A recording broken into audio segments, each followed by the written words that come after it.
TB क्या है? TB की अगर हम बात करें तो ट्यूबरक्लोसिस जो है, जो टीबी है, TB is a bacterial lungs infection. क्या है बच्चों? बैक्टीरियल लंग्स इन्फेक्शन है, और ये क्या है? एरोसोलिक है। ये क्या है?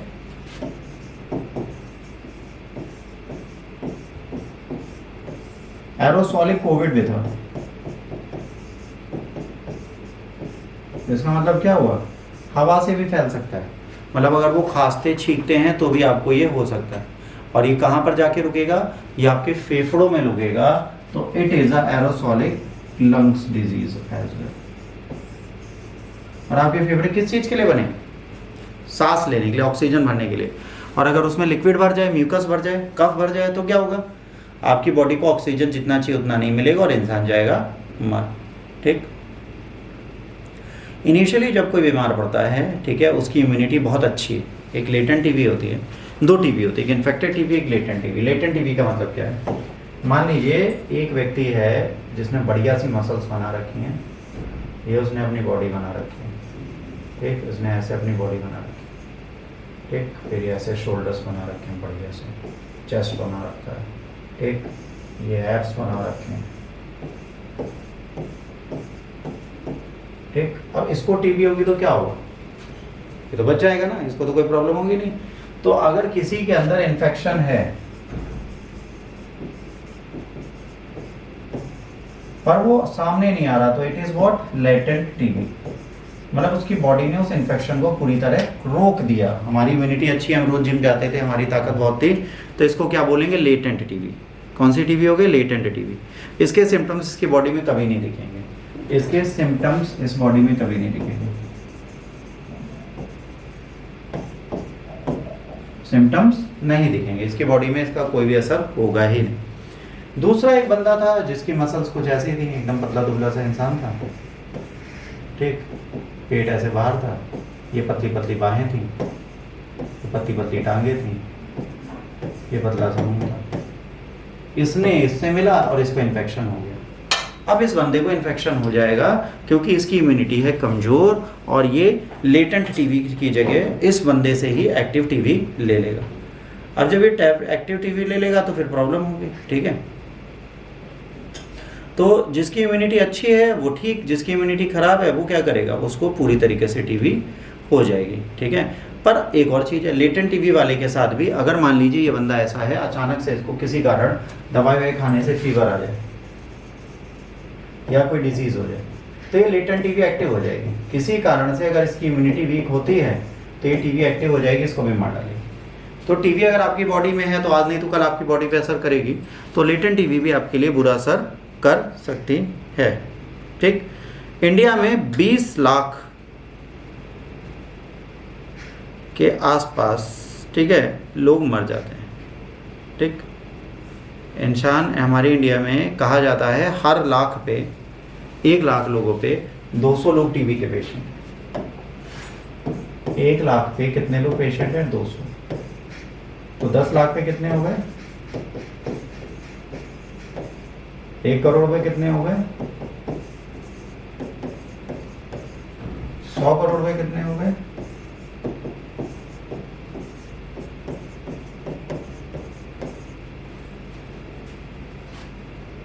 और इसमें 10 लाख और जो, मतलब हमारी कंट्री में अप्रोक्स 30 लाख लोग टीबी से मर रहे। हमारे यहाँ 30 लाख लोग टीबी से मर रहे। सोचिए, इतनी छोटी बीमारी है बट ये हमारे यहाँ लोगों को मार रही है, ठीक। और इसको क्या बोला जाता है? Disease of poverty. टीबी को क्या बोला जाता है? गरीबों की बीमारी, डिजीज ऑफ पॉवर्टी।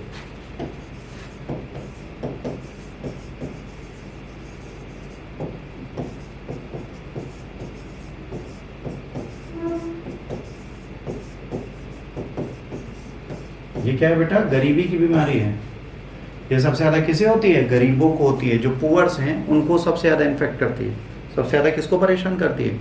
गरीबों को परेशान करती है। अब ड्रग रेजिस्टेंट टीबी का मतलब क्या हो गया? अब जैसे टीबी होती है तो टीबी में हर एक लाइन अलग अलग है। पहली है, ठीक है, MDR TB, multi drug resistant TB. क्या है? पहली है multi drug resistant TB, MDR TB. दूसरी है एक्सट्रीम ड्रग रेजिस्टेंट टीबी, दूसरी है एक्सट्रीम ड्रग रेजिस्टेंस टीबी। और लास्ट है TDT TB, total drug resistant TB. अब इनमें दवाइयाँ क्या है उसकी हम बात करेंगे, बट आपको यहाँ पे समझना है जब MDR टीबी किसी को हो रही है तो यहाँ पर एक प्रॉब्लम क्या आ रही है। MDR टीबी वाला जो बंदा है बेटा, इसमें मॉर्टेलिटी रेट है 30%। इसमें कितने परसेंट मर रहे हैं? 30% मॉर्टेलिटी रेट है, 30% लोग मर जाते हैं MDR टीबी में। XDR टीबी में ये कितना है? 60%। XDR में कितना है? 60%। और जब TDT होता है, टोटल ड्रग रेजिस्टेंट टीबी किसी को भी हो जाती है, तो वहाँ पे 100% लोग मरने लगते हैं। मतलब जितनों को XTD हो गया, TTD हो गया, वो गया, मतलब यहाँ पे जो आया वो 100% मर गए, क्योंकि यहाँ पर अब नो एंटीबायोटिक लेफ्ट। अब हमारे पोटले में जितनी जादुई दवा थी सारी हम आपको दे चुके, अब हमारे पास कोई भी जादू की दवा अवेलेबल नहीं है, तो इसका मतलब हो गया यू। ठीक। अब फर्स्ट लाइन ड्रग्स कौन कौन से होते हैं? जब टीबी किसी को होती है तो पहली लाइन में कौन कौन से ड्रग्स दिए जाते हैं? यहाँ पर फर्स्ट लाइन ड्रग्स,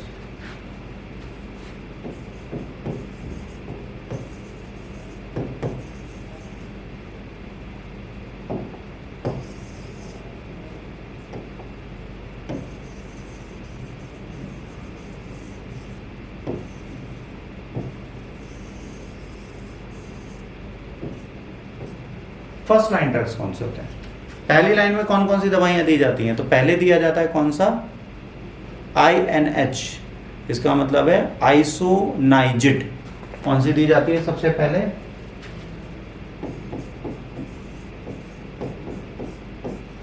सबसे पहली दवा दी जाती है आइसोनाइजिड। आइसोनाइजिड अगर उस व्यक्ति पर असर नहीं करती फिर क्या दी जाती है?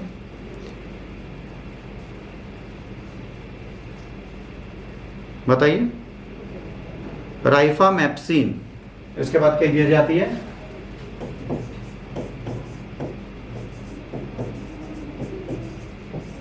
राइफामैप्सिन दी जाती है। राइफामैप्सिन के बाद अगर ये भी असर नहीं करती, इसको बोलते हैं, पहले वाले को बोलते हैं INH, दूसरे को RIF। पहली की दवा का शॉर्ट फॉर्म है क्या?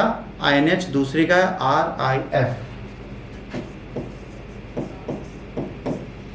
इसके बाद अगली ड्रग जो इसको दी जाती है वो दी जाती है कौन सी? ईथेम्ब्यूटोल। क्या दी जाती है? ईथेम्ब्यूटोल।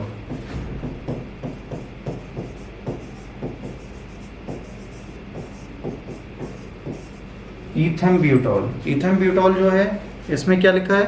EMB। ईथेम्ब्यूटोल में क्या दी जाती है? EMB, इसका शॉर्ट फॉर्म।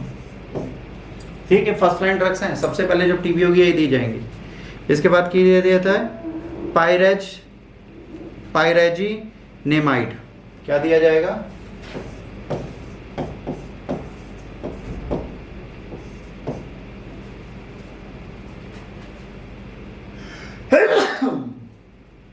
क्या दिया जाएगा बेटो?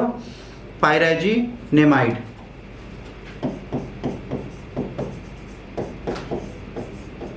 अगला ड्रग क्या हो गया? पायरेजिनेमाइड। पायरेजिनेमाइड जो दिया जाता है बच्चों, इसको बोलते हैं PZA। अपने घर पे देख लेना अगर किसी को टीबी है कौन सी दवा दी जा रही है, फिर मैं बता दूंगा किस लाइन में वो है। इसके बाद दी जाती है स्ट्रेप्टोमाइसिन। सबने सुना होगा इस दवा का नाम, तो ऑलमोस्ट सबने सुना है। स्ट्रेप्टोमाइसिन तो आजकल घर घर बिक रही है।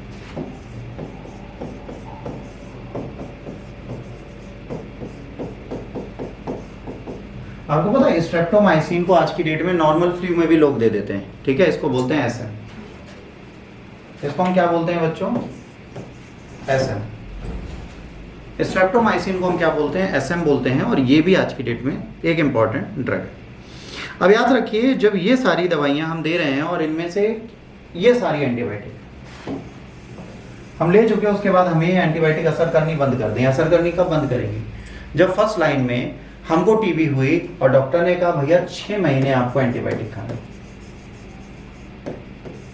हमने कहा काहे खाएं?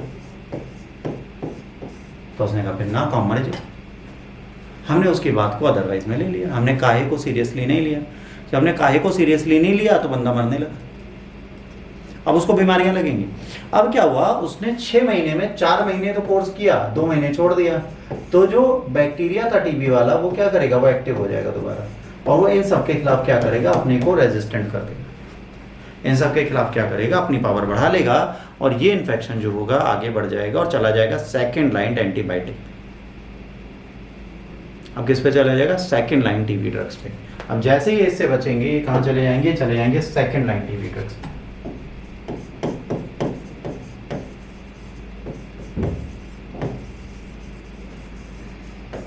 अब सेकेंड लाइन टीबी ड्रग्स में दवाइयाँ बिल्कुल अलग चलेंगी, उनकी दवाइयों का पहचान अलग है, ठीक है। इसमें कौन सी है, सबसे पहली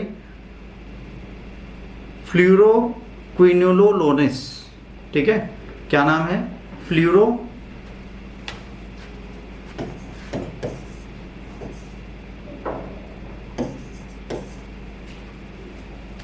इसीलिए डॉक्टर गंदी हैंड राइटिंग में लिखते हैं क्योंकि इनको खुद ही नहीं समझ में आता क्या लिख रहे हैं।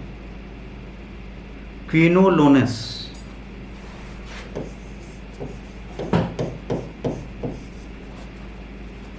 बताओ हमें 3 बार में देखना पड़ रहा है डॉक्टर क्या करता होगा। लोनिस, या तो ये ड्रग दे देंगे, कहेंगे भैया खा लो। अब एक डॉक्टर होगा जिसको थोड़ी स्पेलिंग कम आती होंगी, वो दूसरी दवाई देगा, क्योंकि देखो हर डॉक्टर जरूरी थोड़ी ना स्पेलिंग याद करे। तो दूसरा देगा क्या, इन्हें देगा कानामाइसिन। क्या देगा, कानामाइसिन। कितना इजी नाम है देखो, कानामाइसिन,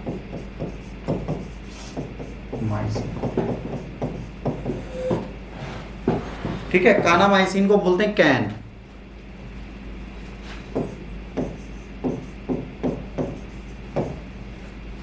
क्या बोलते हैं, कैन। इसके बाद आता है अमीकासिन, एमाइकासिन,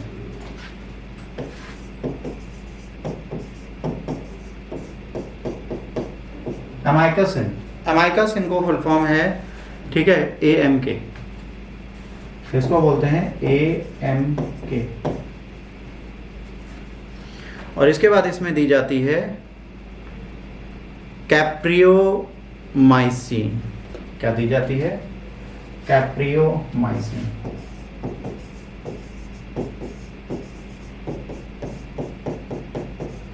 और इसको बोलते हैं टोपी, कैप। ये सेकेंड लाइन ड्रग्स है। ध्यान से समझना, हमने आपको जब टाइप ऑफ टीबी अभी पीछे पढ़ा है, यहां पे क्या लिखा था, MDR मल्टी ड्रग रेजिस्टेंस में हमने कहा कि अगर ये सारी दवाइयां ये यूज करना बंद कर दे, मतलब इससे उसको असर ना हो, तो वो क्या हो गया, MDR टीबी, ठीक। इसके बाद क्या है, extreme drug resistant TB. Extreme drug resistance TB में क्या होगा, इस लाइन की ये सारी दवाइयां तो असर कर ही नहीं रही उसको, बट जो सेकंड लाइन की दवा है ये इनमें से कोई एक दवा उस पर असर करना बंद कर दे। इनमें से कोई भी एक दवा या उससे अधिक दवाइयां उस पर असर करना बंद कर दे। ना तो ये असर करे, ना ये, तो भी माना जाएगा, पर ये असर कर रही है अभी तो सेफ है। बट अगर इसने भी असर करना बंद कर दिया तो तब क्या होगा, तब होगा TDT।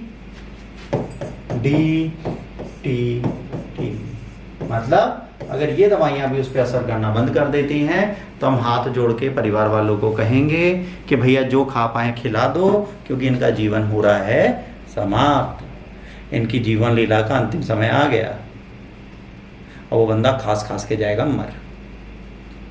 सिर्फ इतनी एंटीबायोटिक है जो टीबी में दी जाती। फिर डॉक्टर के यहाँ जाते हैं, कहा जाता है कि आपको कफ है, क्या आपको खांसी है, क्या खसरा है, क्या 6 महीने से कफ है। तो हम कहते हैं नहीं, अभी अभी खांसी स्टार्ट हुई है। धीरे धीरे हम अपने आप को बीमार करते चले जाते हैं और खुद को देते हैं मार। तो ये सोली डिपेंड करता है हम पर, हम किस तरीके से अपनी हेल्थ को लेके चलते हैं। डेट इज टीबी, ठीक। आज हमने टीबी तक पढ़ लिया, टीबी की बात कर ली, ठीक है। First line, second line, drugs के बाद फाइनल लाइन जो होती है उसमें इंसान मरने लगता है, तो मोर्टिलिटी रेट जो है वो 100% है किसमें, टीटीडी में। ठीक, उसके बाद और कोई ड्रग्स बचती नहीं हमारे लिए। ठीक, अब जो कल हमारा लेक्चर चलेगा वो चलेगा स्टेम सेल्स। स्टेम सेल्स भी हेल्थ के लिए बहुत जरूरी सेगमेंट है, तो कल हम पढ़ेंगे स्टेम सेल्स।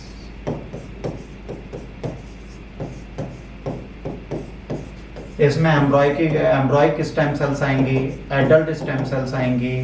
ठीक, इसके बाद फ्यूज स्टेम सेल्स आएंगी, यहाँ पर ट्यूटीपोटेंट आएगा, प्लूरीपोटेंट आएगा और मल्टीपोटेंट आएगा। ये सारे वर्ड्स कल हम लोग डिटेल में पढ़ेंगे। इनसे आपको ये पता चलेगा कि स्टेम सेल से कैसे हम अपने शरीर की कुछ चीज़ों को डैमेज होने के बाद दोबारा बना सकते हैं। अगर हम चीज़ों को बना सकते हैं तो हम बेहतर कर सकते हैं, तो उस चीज़ को करने की कोशिश हम लोग कल करेंगे। कल हम लोग आपके बॉडी में ख़राब हुए पार्ट को दोबारा बनाने की कोशिश करेंगे। याद रखना, बॉडी का वो पार्ट बनाया जा सकता है जो इंटरनली डेवलप हो सकता हो, एक्सटर्नली डेवलप पार्ट को नहीं बनाया जाता। जैसे नाक कट जाए तो नाक नहीं उगा सकते, कान नहीं उगा सकते, वो तो प्लास्टिक सर्जरी का पार्ट है। आपके इंटरनल ऑर्गन जैसे किडनी है, लीवर है, हार्ट है, इनमें कोई प्रॉब्लम आएगी तो उनको रिपेयर किया, आपकी आइज़ रिपेयर की जा सकती है, आपके कान का पर्दा बनाया जा सकता है, समझ रहे? तो कुछ चीज़ें बनाई जा सकती हैं, सारी चीज़ें नहीं। तो इसके बारे में हम लोग बात करेंगे डिटेल में, कब? कल। अब कोई डाउट है तो आप लोग पूछ लो, क्योंकि बत्ती नहीं आ रही है। बत्ती ना आने का मतलब है, इसीलिए हमें पता था, हमने क्लास जल्दी ली थी क्योंकि हमें एक अंदेशा था कि आज लाइट जाएगी जरूर। मतलब मेरा दिल कहता लाइट जाएगी, उस दिन जाती भी है। जी बच्चों बताएं, किसी को कोई डाउट नहीं? तुम बहुत समझदार बच्चों, आधे आईएएस तो तुम लोग अभी बन चुके हो, बाकी बन जाओगे।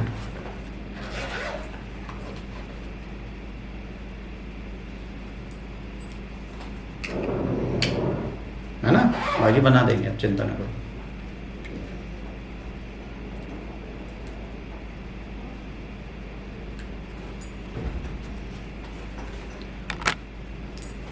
कोई डाउट बेटा बिंदास पूछ लीजिए।